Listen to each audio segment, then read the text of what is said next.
Welcome to Talmudic Treasures. Today we're learning Yevamot page 62, which discusses the famous and extremely sad story of Rabbi Akiva and his students. It tells us on this page that Rabbi Akiva, in his 24 years of studying with the support of his wife, we find that he was able to amass 24,000 students.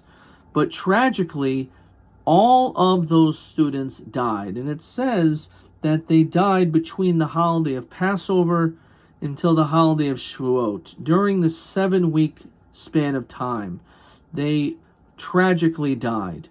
Now, there is a time called Lag BaOmer, which is the 33rd day of the Omer, that people say the reason why we are able to celebrate with bonfires and much joy and merriment is because Rabbi Akiva's students stopped dying. The question is, brought down by the Pri Chadash and others, what do you mean they stopped dying? They all died. How do we understand? Why would we be celebrating? In fact, this is a time perhaps for the greatest level of tragedy and mourning.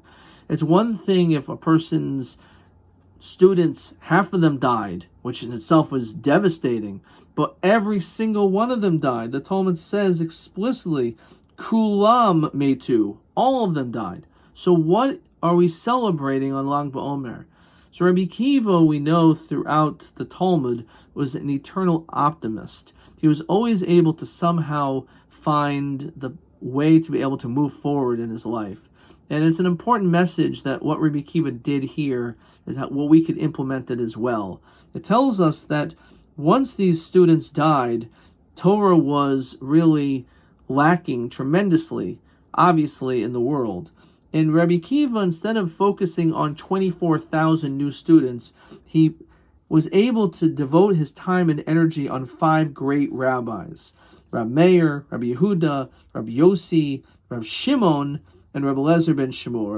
And of course, Rabbi Shimon is the famous Rabbi Shimon Bar Yochai, which we focus on Lag BaOmer, which we see that what we're doing on Lag BaOmer is we're recognizing that even though tragedy may have happened, somehow Rabbi Akiva was able to grow and pick himself up and to be able to continue on in his life. And this is an important lesson for us. Life is not what happens to us. It's how we react to what happens to us. In other words, we all have difficulties. We all have obstacles.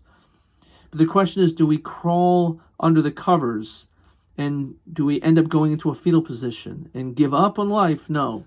We have to be able to know how to pick ourselves up and to be able to move forward. And that's what the great Rabbi Akiva did. He noticed even though there was terrible difficulty and tragedy, he was able to still focus his attention on new scholars. And these scholars became among the greatest minds of all time. And therefore, we, even the most difficult times, should never give up. We always have to move forward and to be able to have that strength, just like Rabbi Akiva did.